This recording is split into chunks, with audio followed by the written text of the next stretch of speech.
Yo, what's up? It's Sunday, the 17th of May, and I'm reading the entire Bible this year, front to back, from Genesis to Revelations, off the Holy Scroll Bible app, the app that I made, which is the most distraction-free Bible app in existence, to encourage you to do the same, to read your entire Bible, and also kind of to prove and show that, hey, Holy Scroll is actually distraction-free, and it's meant and designed for people that have struggled reading their Bible front to back to give them a tool and a platform to do so. So my goal with this is to have like a thousand, 100,000 Christians that have read the Bible through this app. I would love to see, and my vision is have like 1,000, 100,000 people to have read the Bible front to back off a Holy Scroll. So that's my mission, that's my vision. And this year I'm reading it front to back, like I said, and documenting it to encourage you to do the same.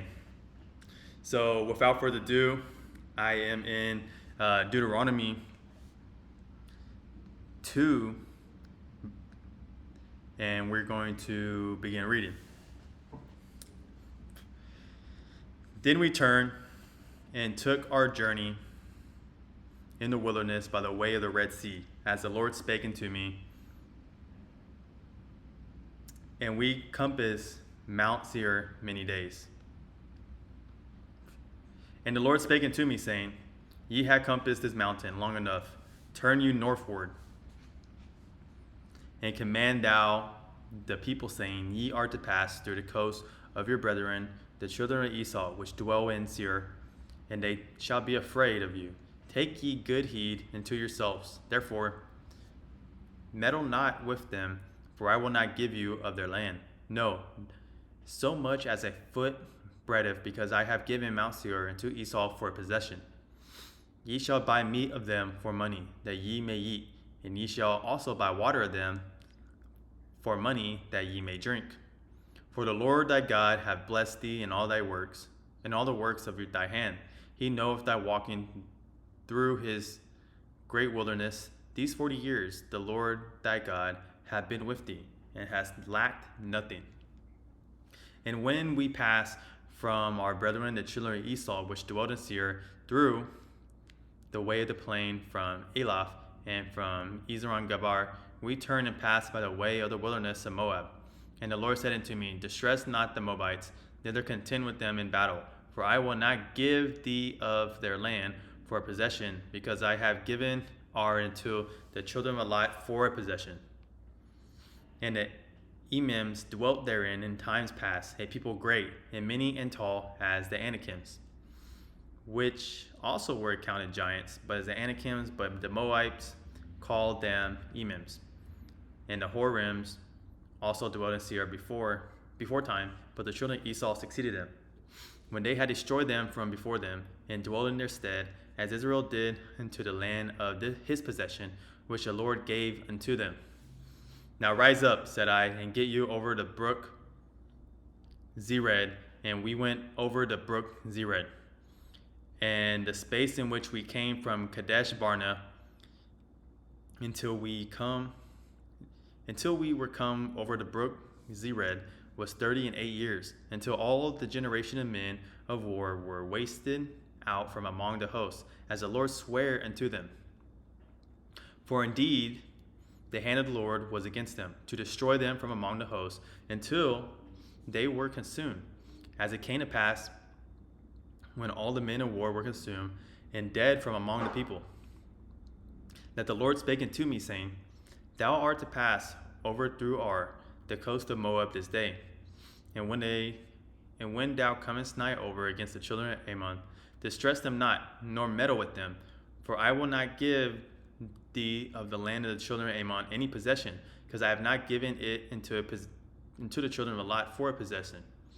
That was also accounted a land of giants. Giants dwelt therein in old times, and Amorites called them Zamzumites. Zamzumims. Big word. A people great and many, and tall as the Anakims. But the Lord destroyed them before them, and they succeeded them and dwelt in their stead. And he did to the children of Esau which dwelt in Seir, when he destroyed the Horims from before them, and they succeeded them and dwelt in their stead even into this day. And the Avims which dwelt in Hazarim even into Azah, the Captorims which came forth out of Captor, destroyed them and dwelt in their stead. Rise ye up, take your journey, and pass over the river Arnon. Behold, I have given into thine hand Sihon the Amorite, king of Heshbon, and his land. Begin to possess it, and contended with him in battle. This day will I begin to put the dread of thee and the fear of thee upon the nations that are under the whole heaven, who shall hear report of thee, and shall tremble, and be in anguish because of thee. And I sent messengers out of the wilderness of Kedemoth into Sihon king of Heshbon with words of peace, saying, Let me pass through thy land, and I will go by the highway. I will neither turn unto the right hand nor to the left.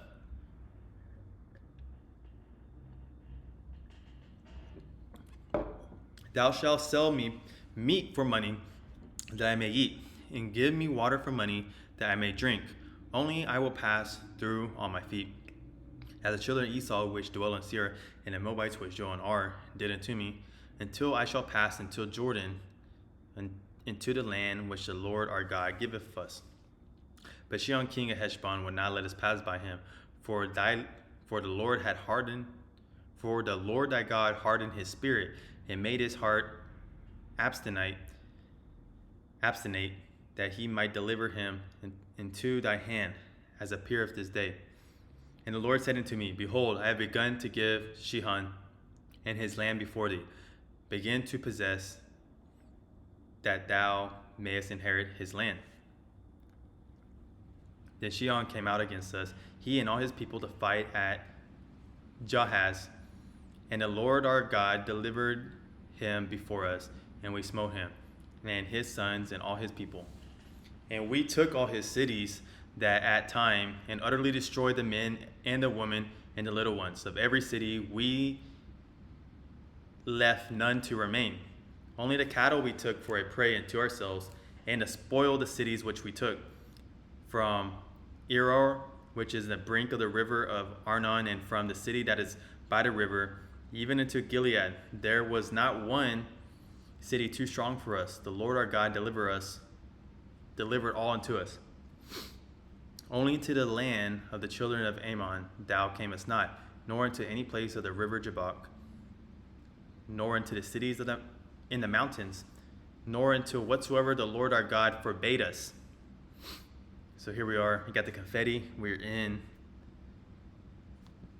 That should do it. We're in the next chapter here, in chapter 3 of Deuteronomy. Then we turned and went up into Bashan, and Og, the king of Bashan, came out against us, he and all his people, to battle at Edrei. And the Lord said unto me, Fear him not, for I will deliver him, and all his people in his land into thy hand. And thou shalt do unto him as thou didst unto Sihon, king of the Amorites, which dwelt at Heshbon. So the Lord our God delivered into our hands Og also, the king of Bashan, and all his people, and we smote him until none was left to him remaining. And we took all his cities at that time. There was not a city which we took not from them. 80 cities, all the region of Argob, the kingdom of Og, and Bashan. All these cities were fenced with high walls, gates and bars, beside unwalled towns, a great many. And we utterly destroyed them, as we did unto Sihon, king of Heshbon, utterly destroying the men, the women, and children of every city. But all the cattle and the spoil of the cities we took for a prey to ourselves. And we took at that time of the hand of the 2 kings of the Amorites the land that was on this side Jordan, from the river of Arnon unto Mount Hermon, which Hermon, the city on the Sidonians call Sirion, and the Amorites call it Shinir. All the cities of the plain, and all Gilead, and all Bashan, and to Salcah and Edrei, cities of the kingdom of Og and Bashan. For only Og, king of Bashan, remained of the remnant of giants. Behold, his bedstead was a bedstead of iron. It is not in Ramoth of the children of Ammon. 9 cubits was the length thereof, and 4 cubits the breadth of it. And 4 cubits the breadth of it. I said that actually. After the cubit of a man. And this land which we possess at that time, from Aroer, which is the river Arnon, and half Mount Gilead, and the cities thereof, gave I into the Reubenites and to the Gadites. And the rest of the Gilead and all Bashan, being the kingdom of Og, gave I into the half tribe of Manasseh, as the region of Argob, with all Bashan, which was also called the land of giants. Jar, the son of Manasseh, took all the country of Argob into the coast of Geshuri and Makakdi, and called them after his own name, Bashan Havarjoth Jar, and to this day. And I'm totally butchering these words. I say this all the time, that when you're reading, you 100%, unless you're like, grew up knowing Hebrew or something like this, in like a community as such, you absolutely butcher words, and don't skip them. Try to pronounce them, because I believe that God honors that, and it also like clicks in your mind, like subconsciously, where these people are, these towns are, these phrases contextually are placed in the Bible while reading. So yeah, do your best and don't give up on it. And I gave Gilead into Malchir, and into the Reubenites and into the Gadites I gave from Gilead, even into the river Arnon, half the valley, and the border even into the river Jabbok, which is the border of the children of Amram. The plain also in Jordan, and the coast thereof, from Chinnereth, even to the sea of the plain, even the salt sea under Ashdoth, Pigash, eastward. And I commanded you at that time, saying, the Lord your God hath given you this land to possess it. Ye shall possess over armed before your brethren, the children of Israel, all that are meet for the war. But your wives and your little ones and your cattle, for I know that ye have much cattle, shall abide in your cities, which I have given you, until the Lord have given rest unto your brethren, as well as unto you, and until they also possess the land which the Lord your God hath given them beyond Jordan, and then shall ye return, every man into his possession, which I have given you. And I commanded Joshua at the time, saying, thine eyes have seen all that the Lord your God hath done unto these 2 kings, shall also the Lord do unto all the kingdoms whither thou passest. Ye shall not fear them, for the Lord your God, he shall fight for you. And I besought the Lord at the time, saying, O Lord God, thou hast begun to shew thy servant thy greatness and thy mighty hand. For what God is there in heaven or in earth that can do according to thy works and according to thy might? I pray thee, let me go over and see the good land that is beyond Jordan, that goodly mountain in Lebanon. But the Lord was wroth with me for your sakes, and would not hear me. And the Lord said unto me, let it suffice thee, speak no more unto me this manner. Get thee up into the top of Pisgah, and northward and southward and eastward, and behold it with thine eyes. For thou shalt not go over this Jordan. But charge Joshua, and encourage him, and strengthen him, for he shall go over before this people, and he shall cause them to inherit the land which thou shalt see. So we abode in the valley over against Beth Peor. And there we are, and we are in chapter 4 now, and Yeah, chapter 4. So we're going to jump on that one tomorrow. Thanks for joining me today in the reading of Deuteronomy 2nd and the 3rd chapter of Deuteronomy. Today is Sunday, May 17th, so hope you had a great Sabbath, and we'll continue the challenge tomorrow. Peace out.